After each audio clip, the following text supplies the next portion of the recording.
वो कहते थे पहले आओ चाइना इकोनॉमी की बात करते, हम कहते थे नहीं, आओ पहले कश्मीर की करिए।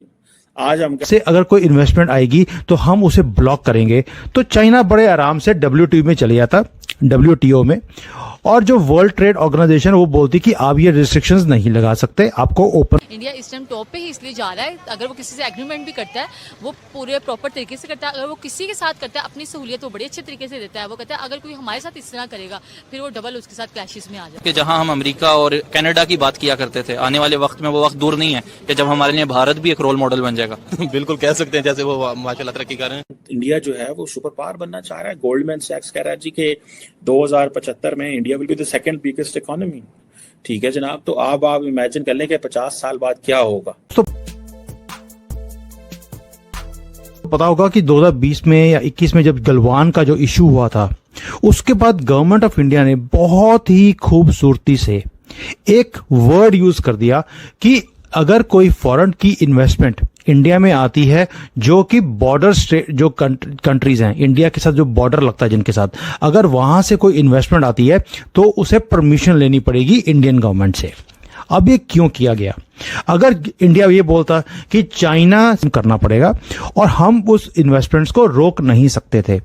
मोदी जी का एक मास्टर स्ट्रोक था, इन्होंने बोला बॉर्डर कंट्री से कोई भी इन्वेस्टमेंट इंडिया में आएगी तो हमें परमिशन, हमारे से परमिशन लो।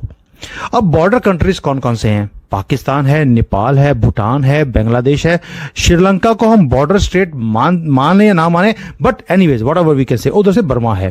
अब आप बताइए इन सारी कंट्रीज में से कौन सी ऐसी कंट्री है जो इंडिया में इन्वेस्टमेंट कर सकती है? वो सिर्फ एक चाइना है, और हमने उसे बड़ी खूबसूरती से डब्ल्यूटीओ से भी हम बच गए और इनकी इन्वेस्टमेंट्स को अब परमिशन लेनी पड़ेगी।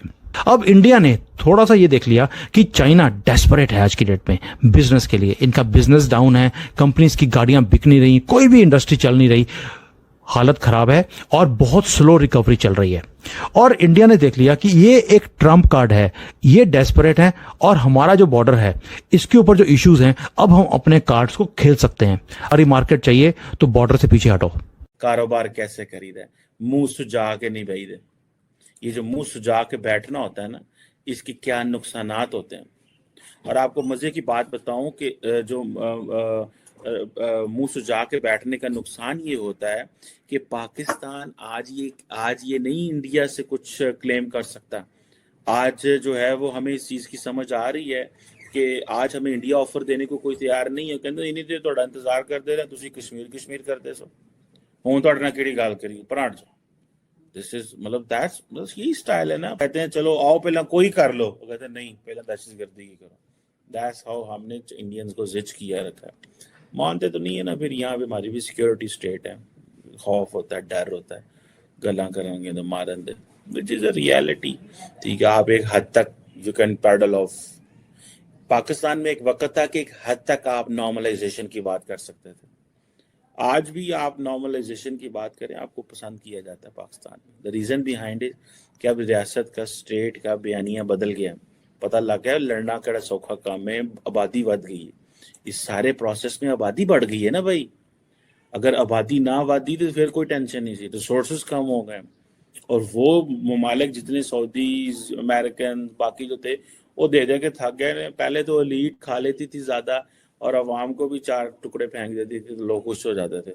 अब वो जो कुछ है ना वो एलीट के लिए पूरा आता है और अवाम के लिए वो है ही बहुत कम है। सो ये चीज़ें जो हैं, ये I am talking you fact, मैं सच्ची बात बता रहा हूँ, ये मसला है। ठीक है, हमें हमारे जो लीडरशिप है उन्होंने मरवाया है बेसिकली। ठीक है, और लेकिन वो सारी बात है, वो कहते हैं हम तो पावर में रहना चाहते थे, हमें किसी ने रहने नहीं दिया। ठीक है जी। अब देखें ना, जब भी मौका मिलता है अजीत डोवल साहब को, वो पाकिस्तान को फिर टारगेट कर देता है। ठीक है जी, उन्होंने कहा जनाब, मैं ये नहीं कह रहा वो पाकिस्तान का नाम नहीं लेते, ठीक है, लेकिन वो अपनी उन्होंने जो उधर बैठे हुए हैं ना वो उधर ही बैठे होते हैं। क्या जी जनाब, साइबर क्रिमिनल, वो बेसिकली पाकिस्तान को वो जो टेरर फाइनेंसिंग में, मनी लॉन्ड्रिंग में, रेडिकलाइजेशन, लॉन वॉल्फ अटैक जैसे वर्ड इस्तेमाल करते हैं ताकि कहो कि यार ये जो वर्ड्स हैं ये माजी में एक मुल्क के लिए इस्तेमाल होते हैं। कौन से मुल्क के लिए? और जी पाकिस्तान। अच्छा चलो इधर ना लेते रहो। So this is what they do.